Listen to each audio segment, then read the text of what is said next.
Doctor Strange in the Multiverse of Madness is a 2022 American superhero film based on the Marvel Comics, featuring the character of Doctor Strange. Produced by Marvel Studios and distributed by Walt Disney Studios Motion Pictures, it is the sequel to Doctor Strange in 2016 and the 28th film in the Marvel Cinematic Universe.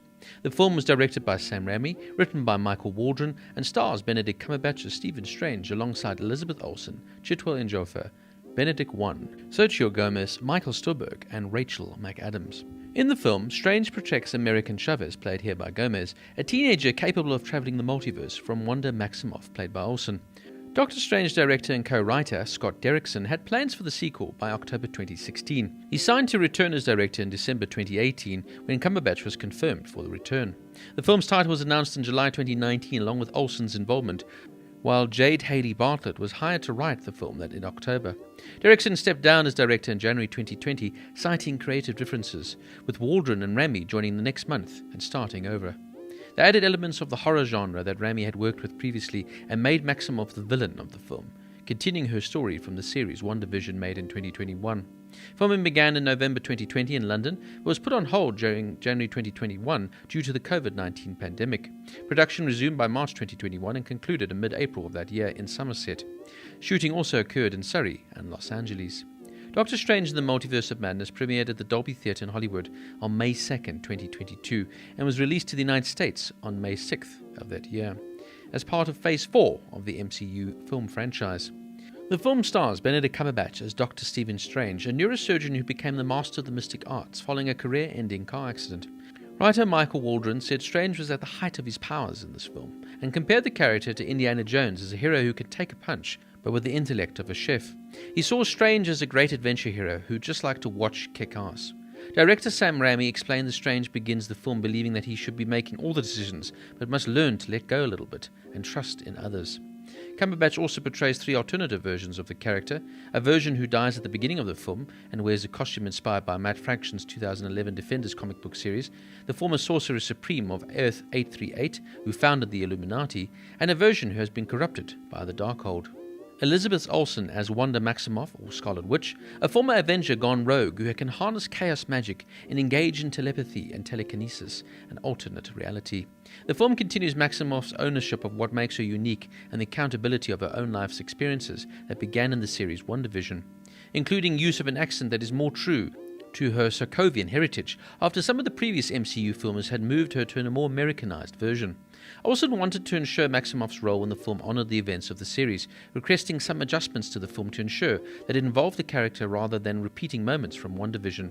She felt the film's portrayal showed a new confidence for the character that she was really empowering, and said it was okay to play characters that people get frustrated with sometimes. Olsen also portrays the character's Earth 838 counterpart, Chiwetel Ejiofor as Carl Mulder, a Sorcerer Supreme of Earth 838 and a member of the Illuminati. He is an alternate version from the Mulder scene in the first film, which set him up as a future antagonist.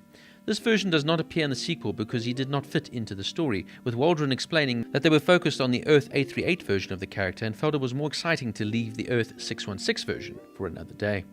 Then there's Benedict Wong as Wong, Sorcerer Supreme of the Earth 616 and Strange mentor and friend. The actor was happy to hear that the character would be in the Sorcerer Supreme and stand toe-to-toe with Doctor Strange, serving as the voice of reason for Strange, who ultimately faces consequences for ignoring Wong's advice. The actor had more action sequences in this film and prepared by training with former rugby league player Shannon Haggerty. Then we have Xochitl Gomez playing America Chavez, a teenager who has the ability to travel between dimensions by punching open doorways. She originates from another universe known as the Utopian Parallel. Gomez wanted to remain faithful to the source material, despite playing a younger version of the character that is seen in the comics, and said her journey in the film begins with the character having been alone a long time and running away from her uniqueness.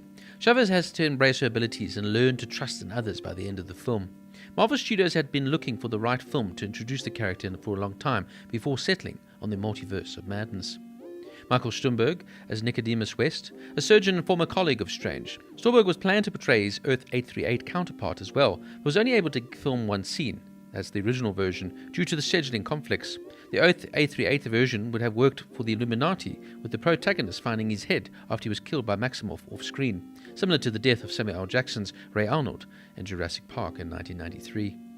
Then we have Rachel McAdams as Christine Palmer, an emergency surgeon who was a colleague and lover of Strange. The film explores Strange's decision at the end of Doctor Strange to protect the New York Sanctum and not to be with Palmer, despite still having feelings for her and possibly regretting his decision, with Palmer getting married to someone else in this film. McAdams also portrays the Earth 838's counterpart, who is an employee of the Baxter Foundation and a former lover of the reality's Strange. McAdams described this version of the character as a multiversal expert who allowed her to have more action sequences compared to the first film. She has a lot more baggage than the original version of the character due to Earth 838 version of Strange being corrupted, but her storyline with Earth 616 Strange helps resolve the love story with its own version of Palmer. Now, I found myself really enjoying this film. It's pure escapism at its best, and it really is a visual feast. An expectation you have going into any Marvel movie these days is a big budget visual festival that costs a lot of money to make, but makes a lot of money in return. Although I do prefer my superheroes more grounded and gritty, say like Batman and Daredevil, Doctor Strange is fun, primarily because Benedict Cumberbatch is just so good in the role. I mean, here we have a very, very fine actor bringing his superb acting chops to this over-the-top adaptation of the comic book character. Cumberbatch plays Strange as an arrogant yet sincere man, with plenty of flaws, but at the end of the day wants to do what's right. He brings a right amount of panache to the role, and for me really captures the essence of the enigmatic Doctor Strange to make him more believable and enduring as a hero.